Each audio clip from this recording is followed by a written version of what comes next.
Ultimately इस level के आसपास 386 के आसपास आपको बाय सिग्नल मिलता है और ये स्टॉक अगले कुछ दिनों में 470 के आसपास चल रहा है, मतलब 30% upside in less than a month. Hi friends, welcome to Dhan. दोस्तों, मैंने आपके साथ बहुत सारी वीडियो शेयर करी है जहां पर डेरिवेटिव की स्ट्रेटजी, कैश मार्केट की स्ट्रेटजी, इंट्राडे स्विंग और पोजिशनल ट्रेडिंग स्ट्रेटजी, ये सभी चीजें मैंने आपके साथ शेयर करी है। और अगर आप हमारे इस चैनल को कंटिन्यूअसली फॉलो कर रहे हैं तो मेरे ख्याल से अब आपको समझ में आ गया होगा कि स्ट्रेटजी का पर्पस क्या होता है, आपको एक आइडिया देना कि कहां पर आपको एंट्री लेनी है, क्या आपका स्टॉप लॉस है, क्या आपका टारगेट है। दोस्तों, लेकिन मैं नहीं चाहता कि आप हमेशा हम पे डिपेंडेंट रहें। आप लाइव मार्केट में अपने लिए और या फिर अपनी ट्रेडिंग साइकोलॉजी के अकॉर्डिंग अपने लिए इंट्राडे स्विंग या पोजिशनल, कैश मार्केट या एफएनओ मार्केट, किसी भी चीज के लिए अपनी स्ट्रेटजी खुद डेवलप कर पाए। मेरे ख्याल से अब वो टाइम आ गया है जब आपको अपने लिए स्ट्रेटजी तैयार करनी आ जानी चाहिए, क्योंकि हर इंसान अलग है, हर इंसान की ट्रेडिंग स्ट्रेटजी अलग है, हर ट्रेडर की साइकोलॉजी अलग है। इसीलिए एग्जैक्टली जो पैरामीटर मेरे लिए काम करते हैं वो सेम तरीके से आपके लिए काम करें, ऐसा जरूरी नहीं है। क्या पता मेरी रिस्क एपेटाइट बहुत ज्यादा हाई हो व्हाइल आपकी रिस्क एपेटाइट बहुत ज्यादा लो हो, और vice versa for that matter. इसका मतलब यह है कि मेरी ट्रेडिंग स्ट्रेटजी में आपके पास इतनी लिबर्टी होनी चाहिए कि आप अपने कुछ ट्विक्स कर पाए। हाँ, इट इज ऑलवेज रिकमेंडेड कि कोई भी ट्विक करने से पहले, कोई भी चेंज करने से पहले you have to make sure कि आप अपनी स्ट्रेटजी को बैक टेस्ट कर लें before applying it in the real life market situations. दोस्तों, आज की इस वीडियो का पर्पस आपको ट्रेडिंग स्ट्रेटजी बताना नहीं है, रादर आज की इस वीडियो का पर्पस है आपको ट्रेडिंग स्ट्रेटजी बनाना सिखाना, सो दैट आप कैपेबल हो जाएं अपने लिए अपनी ट्रेडिंग साइकोलॉजी के अकॉर्डिंग एक ट्रेडिंग स्ट्रेटजी बनाने के लिए। दोस्तों, इस वीडियो और इस वीडियो की सीरीज में मैं आपको यह बताने वाला हूं कि अगर आपके माइंड में क्या चल रहा है, किस टाइप के सेटअप को बनाने की आप कोशिश कर रहे हैं, तो कौन से इंडिकेटर या कौन से प्राइस एक्शन थॉट प्रोसेस और या फिर कौन से टेक्निकल टूल्स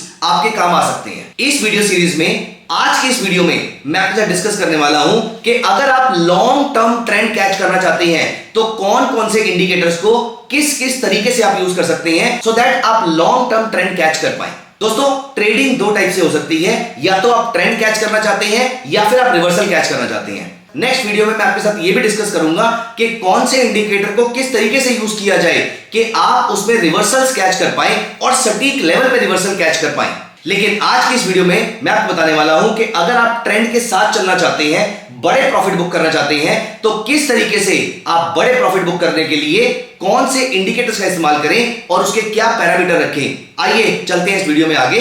इस वीडियो को एंड तक जरूर देखिएगा, आपको हर वीडियो की तरह बहुत ही सारी नई चीजें आपको सीखने को मिलेंगी। दोस्तों, अभी तक अगर आपने हमारे चैनल को सब्सक्राइब नहीं किया है तो प्लीज मेक श्योर आप उसको अभी सब्सक्राइब कर दीजिए और मेरे साथ ओपन कीजिए tv.dhan.co। दोस्तों, यहां पर मैंने आपके साथ ये चार्ट ओपन कर लिया है। ये एक छोटी कंपनी का चार्ट ओपन किया है, BLS international, and for that matter बड़ी छोटी किसी भी कंपनी का चार्ट ओपन कर सकते हैं। हमारा आइडिया है ट्रेडिंग स्ट्रेटजी को समझना। दोस्तों, सबसे पहले आपको यह चीज याद रखने की जरूरत है कि दो टाइप के प्रोडक्ट होते हैं। एक होता है ऐसा प्रोडक्ट जो एक ही डायरेक्शन में लंबे पीरियड तक जा सकता है, और दूसरा प्रोडक्ट होता है जैसे कि कमोडिटी एंड करेंसी, वो बार बार ऊपर नीचे करते हैं।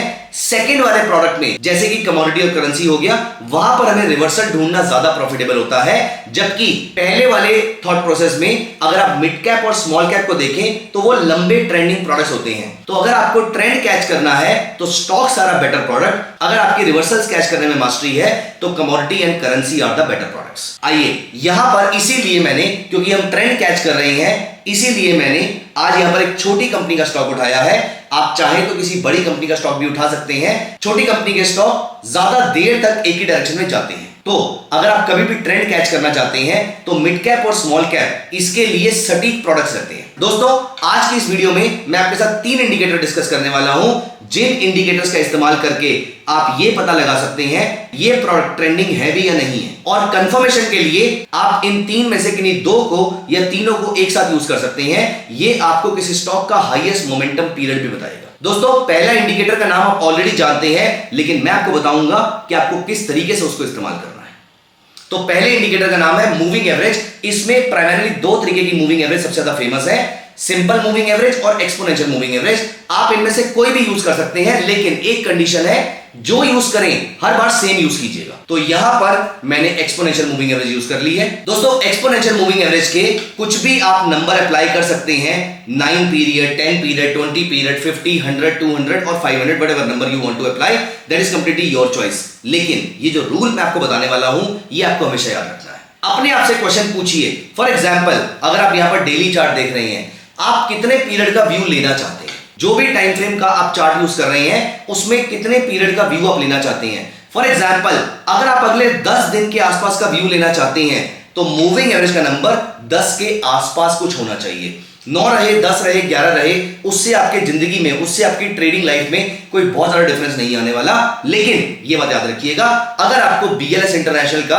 अगले 8 से 10 महीने का या 1 साल के आसपास का व्यू चाहिए तो अप्रोक्सीमेटली 200 या 300 पीरियड की मूविंग एवरेज आपको यूज करनी चाहिए। And the rule says these two conditions as long as the prices are above the moving average and second when the moving average is upward trending। कहने का मतलब क्या है, मूविंग एवरेज ऊपर की डायरेक्शन में मूव रहे उसका, और दूसरा प्राइसेस अगर मूविंग एवरेज के ऊपर रहे तब तक उस पर्टिकुलर टाइम फ्रेम में जहां पर आप उसको ट्रैक कर रहे हैं इसका ट्रेंड हाईली बुलिश है।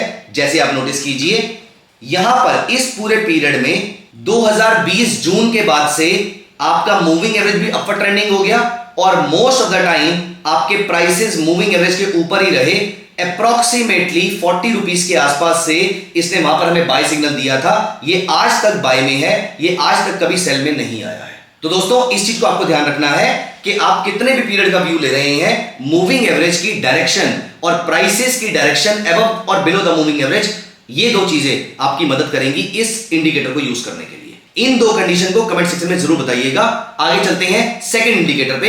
The second indicator is one of my favourite indicators जिसका नाम है सुपर ट्रेंड। दोस्तों सुपर ट्रेंड पे अगर आप डबल क्लिक करेंगे तो आपके सामने 10,3 आएगा। 10 का रोल थोड़ा सा कम है, 3 का रोल बहुत ज्यादा है। इससे आपके पैरामीटर्स पे एक्सपोनेंशियल चेंजेस आते हैं। जैसे कि अगर आप इसको 1 कर देते हैं तो सुपर ट्रेंड प्राइसेस से चिपका हुआ रहेगा। अगर आप 1 की जगह इसको 5 कर देते हैं तो सुपर ट्रेंड प्राइसेस से बहुत दूर हो जाएगा। अब ये आपकी मर्जी है कि आपको छोटे पीरियड का ट्रेंड चाहिए या बड़े पीरियड का। अगर छोटे पीरियड का ट्रेंड चाहिए तो ये 3 वाले नंबर को 1 की तरफ रखिए, 1, 1.5, 2 के आसपास, और अगर आपको बड़े पीरियड का ट्रेंड चाहिए तो ये नंबर बड़ा रखिए 3, 4 या 5 के आसपास। अब ये आपकी चॉइस है। फॉर एग्जांपल मैं आपको यहां पर हिंट दे देता हूं, मैं जब इंट्राडे ट्रेडिंग करता हूं तो इसका नंबर 1 या 1.5 रखता हूं, और मैं जब पोजिशनल ट्रेडिंग करता हूं तो बाय डिफॉल्ट 3 रखता हूं। और अगर मैं किसी में लॉन्ग टर्म इन्वेस्टमेंट करना चाहता हूं और मैं अपने ट्रेलिंग स्टॉप लॉस के लिए कोई इंडिकेटर ढूंढ रहा हूं तो मैं इसी के पैरामीटर को 10,5 करके अप्लाई कर देता हूं। जब तक प्राइसेस सुपर ट्रेंड के ऊपर है तब तक मैं इसको होल्ड करना प्रेफर करता हूं। Third indicator is a very important, though it is a traditional indicator but it's a very very important indicator जिसका नाम है MACD। MACD बाकी दोनों इंडिकेटर से बहुत ज्यादा एग्रेसिव है। इसका मतलब ये आपको बार बार बाय देगा, बार बार सेल देगा। इसकी क्विकनेस को इजी करने के लिए, हल्का करने के लिए आप इसके पैरामीटर्स को 2 के मल्टीपल्स में मल्टीप्लाई कर सकते हैं। फॉर एग्जांपल 12,26 ये 12 और 26 पीरियड मूविंग एवरेज यूज कर रहा है। अगर आप इसको डबल कर देते हैं 24 और 52 तो ये थोड़ा सा स्लो हो जाता है। ये अब आपको कम बाय सिग्नल और कम सेल सिग्नल देगा। अब आप यहां पर देखिए मैंने तीनों इंडिकेटर्स को एक साथ यहां पर अप्लाई किया है। अगर आपको इसका हाईएस्ट मोमेंटम पीरियड पता करना है कौन सा रहेगा, जब प्राइसेस आपकी मूविंग एवरेज के ऊपर है, at the same time MACD भी बुलिश जोन में है, at the same time prices super trend के भी ऊपर है, मैं यहां पर सुपर ट्रेंड के डिफॉल्ट पैरामीटर 10,3 पे आ जाता हूं।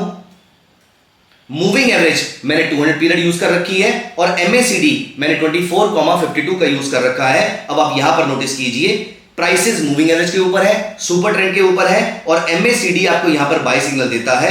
अप्रोक्सीमेटली इस लेवल के आसपास 386 के आसपास आपको बाय सिग्नल मिलता है, और ये स्टॉक अगले कुछ दिनों में 470 के आसपास चल रहा है, मतलब 30% upside in less than a month. इस पूरे पीरियड में आप नोटिस कीजिए टॉप के आसपास तक MACD बुलिश था। इस कैंडल के पास, इस कैंडल के बाद इसने आपको यहां से एग्जिट कराया, फिर भी you have made a profit of more than 10% here. इसमें हम कोई बड़ी कंपनी का स्टॉक भी उठा सकते हैं। फॉर एग्जांपल अगर हम इन्फोसिस पिक करते हैं और अगर हम इसको किसी छोटे टाइम फ्रेम पे भी यूज करते हैं, फॉर एग्जांपल 2 आवरली चार्ट, यहां पर नोटिस कीजिए MACD यहां पर बुलिश सिग्नल देता है, प्राइसेस मूविंग एवरेज के ऊपर है। सुपर ट्रेंड के ऊपर जब प्राइसेस जाते हैं, यहां पर इन्फोसिस में हमें शानदार रैली देखने को मिलती है। और इस पूरे पीरियड में यहां तक आप नोटिस करेंगे MACD वाज कंप्लीटली बुलिश।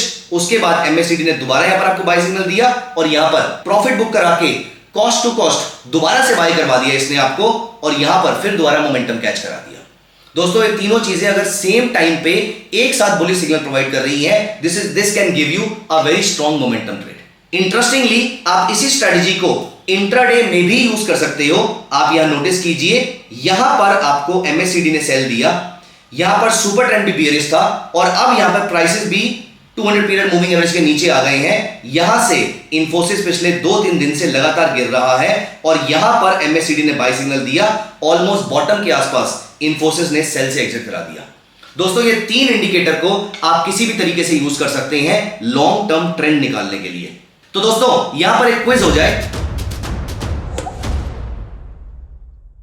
कौन से ट्रेड के लिए आप सुपर ट्रेंड को 10,1 यूज करेंगे और कौन से ट्रेड के लिए आप सुपर ट्रेंड को 10,5 यूज करेंगे?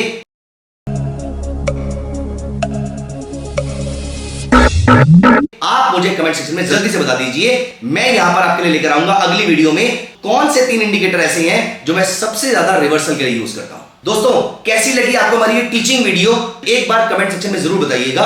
दोस्तों, मेरा पर्पस ये नहीं है कि आप हमेशा मेरे पे डिपेंडेंट रहो, मेरा पर्पस ये है कि आप इंडिपेंडेंटली अपनी स्ट्रेटजीज बना पाए। Thank you so much, see you in the next video, bye bye, take care. Investments in the securities market are subject to market risk. Read all the related documents carefully before investing.